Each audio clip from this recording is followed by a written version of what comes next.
All right, we will move on to the third challenge and the third Techpill of today. This one will be introduced by Christian Zandstra. The third challenge is very much about accessibility issues during journeys in the city. So we have Christian Zandstra here who will present this challenge, and he's working at Vervoerregio, which is the Transport Authority of Amsterdam, to improve inclusive mobility.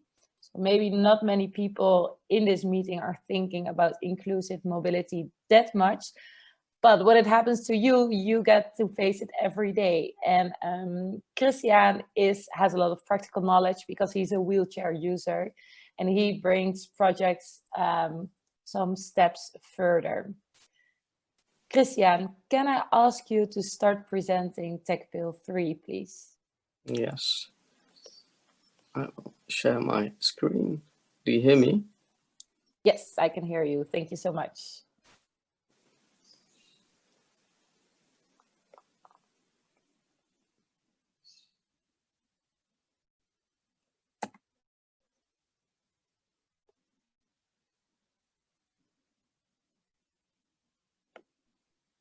Yes, perfect. So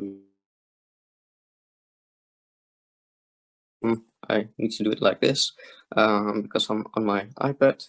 All right, my name is Christian Zandstra. I'm a policy maker for the Vervoerregio, which is the transport authority of Amsterdam, which consists of 15 municipalities. As you see, I am a wheelchair user, and I like to travel Europe, and I do that normally by public transport. But yeah, that delivers quite a few of difficulties. I am actually able to find my way because I know how to find the information, and I'm confident enough to just go. But many people aren't. I guess we are all tourists every now and then we need to find out how the system works, how to pay, where to find toilets, for example, if those toilets are accessible or not.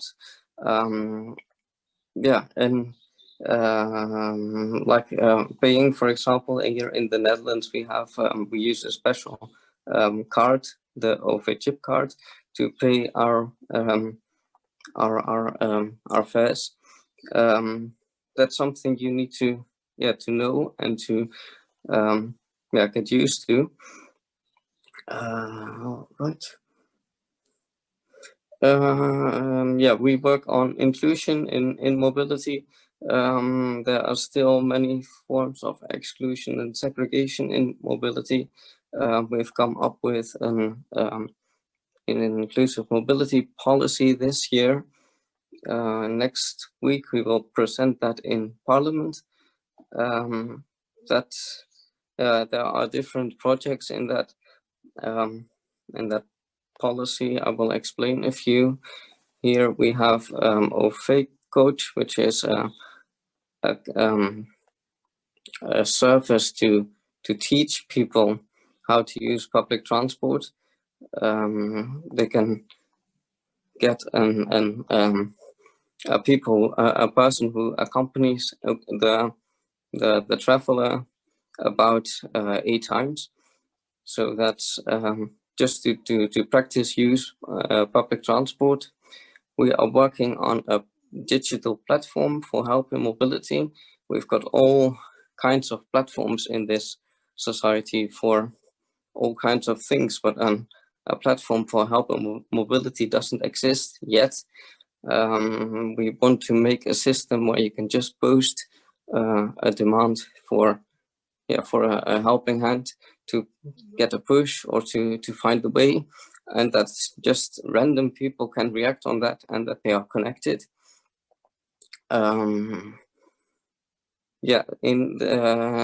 More information is also a thing we are working on, but that's something the municipality of Amsterdam is doing.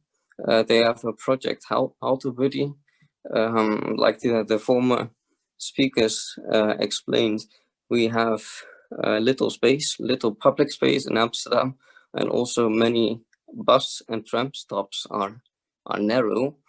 But there are wheelchair users, for example, who are still able to use that narrow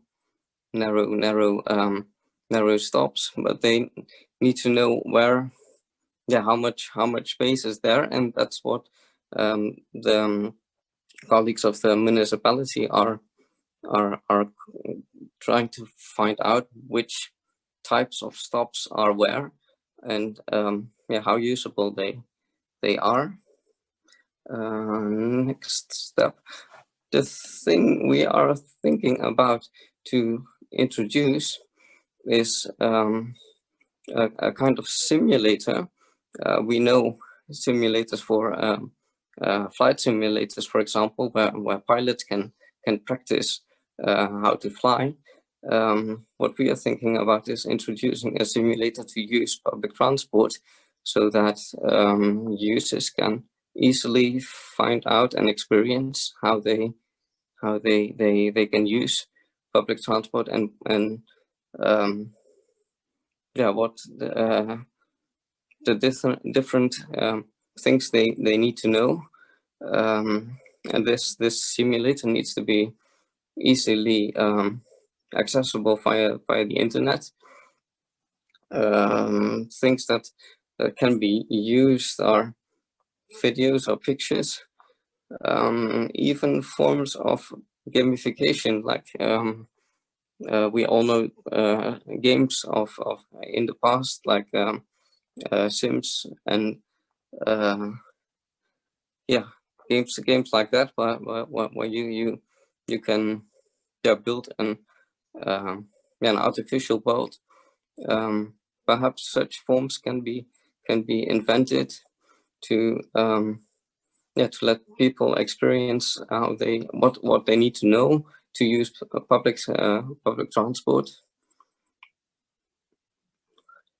I've got a few videos. I like to show this one, but I don't know if it works on this way, but we will find out. London is one of the world's Do you hear the greatest sound? entertainment centres, home to Yes, everything it's from historic working. theatres to state-of-the-art Then I music make venues. a And bigger thanks to screen. Transport for London's ongoing commitment to accessible travel, it's never been easier for mobility-impaired residents and tourists to head out and enjoy all the capital's got to offer. Is the sound loud enough? Today I'm travelling across town to the famous Aldwych Theatre. It is. Follow me Thank as you. I take a completely step-free journey on the TfL network. I'm starting out at King's Cross St Pancras Underground Station, one of the network's best connected hubs, featured on 6 different tube lines.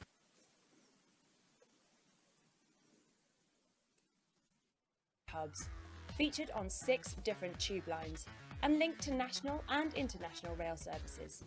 You can easily buy and top up your Oyster Travel card online. I use the auto top-up option, which tops up my card automatically. Visitors to the capital can prepay journeys on the TfL network by ordering a visitor Oyster card, or they can just swipe their contactless payment card at the ticket barriers. TfL staff can assist you with your journey on a turn-up-and-go basis. There is lift access down to all underground lines at King's Cross St Pancras, and all the platforms have level entry boarding points. I'm taking the westbound Piccadilly line to Green Park, where I can change onto the Jubilee line towards Westminster. Once again, transferring at Green Park is fully accessible via lift, and level access onto the train.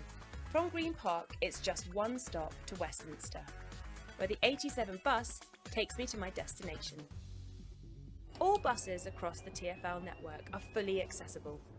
and it's free for wheelchair users. So here I am, my journey's complete, and there's loads of time before the curtain goes up.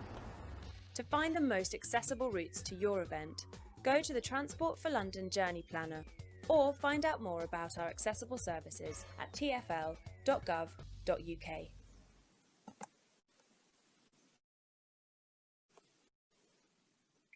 All right, that's you've seen the video. That's what they're doing in London.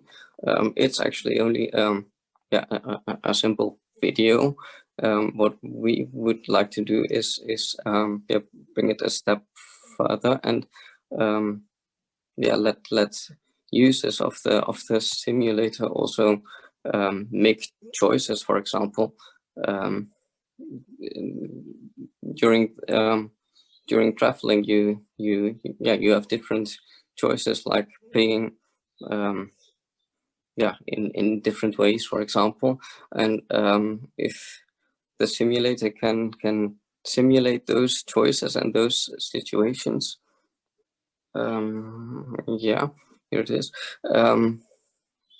People can get used to it and can get yeah, more confident to yeah, to use the public transport. Because at the moment in Amsterdam, for example, the group of users of special taxis is growing, and those people can use public space as alternative, but they are not often they are not doing that, and we would like to encourage them to do that. Groups you can think about as users of the simulator are all mentioned here. Those are groups that yeah, that need special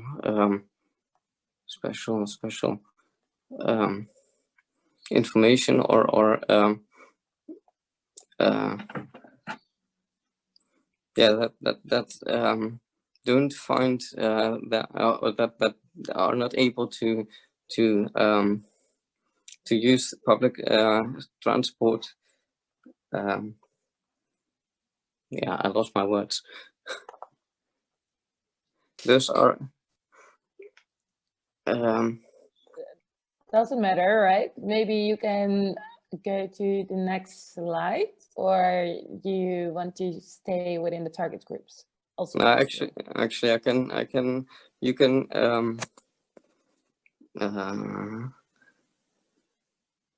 yeah, actually there are all the different situations we can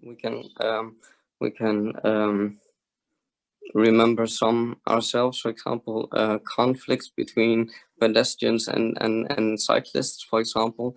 You have that in Amsterdam, like the former speakers explained, we are using cycles a lot. So tourists, for example, they don't really are not used to that amount of cycles. Explaining those things in a simulation, in a simulator, and yeah, bringing those situations into yeah, in a form of simulator can help people yeah, find their way and behave in the right way.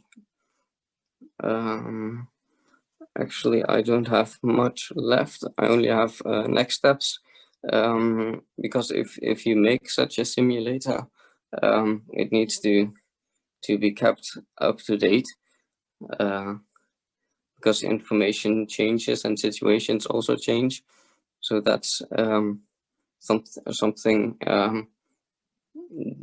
yeah, you need to think about if you make something very complex, like a flight simulator, for example, that that's too difficult to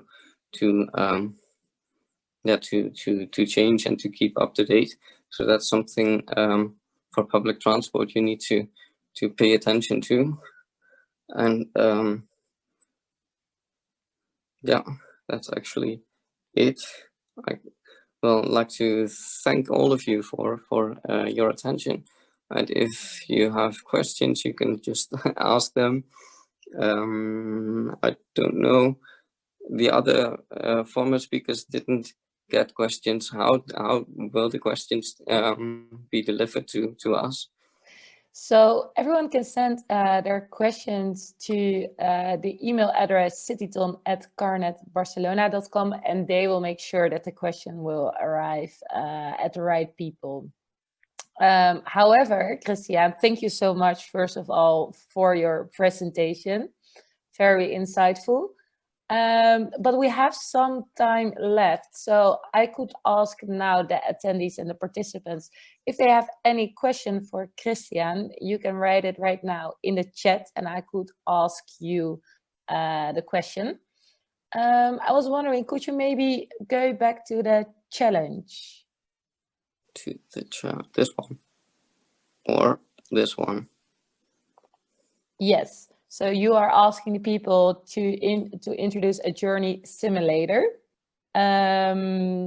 with helpful videos, pictures, drawings, schemes, perhaps even forms of gamification. Are you also talking about VR here?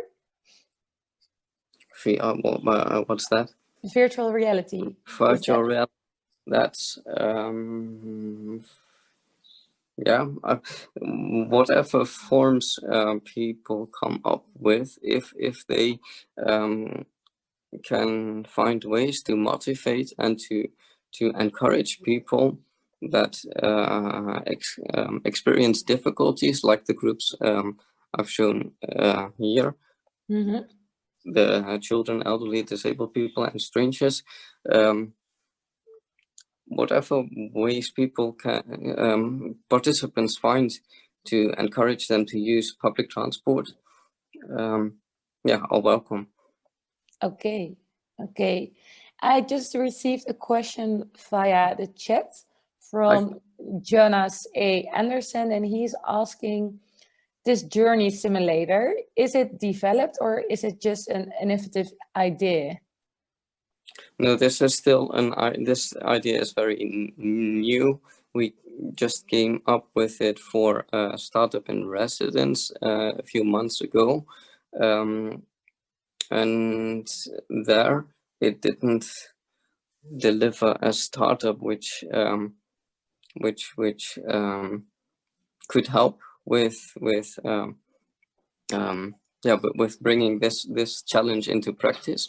And now we participate in this Citython to bring this a step further. So it's an idea to use a simulator to encourage and motivate people to use public transport.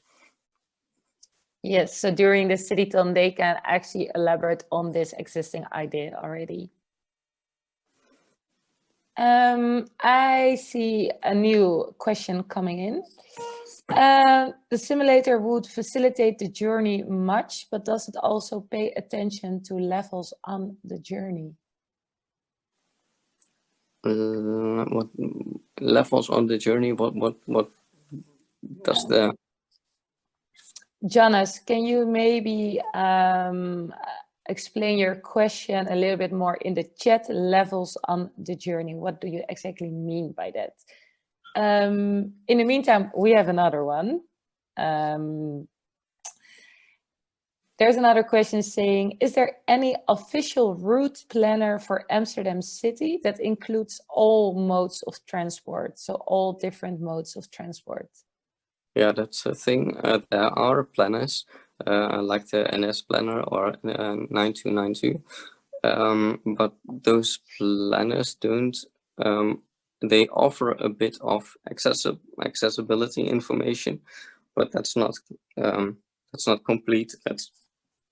There's a lot of information missing, and that's one of the reasons that people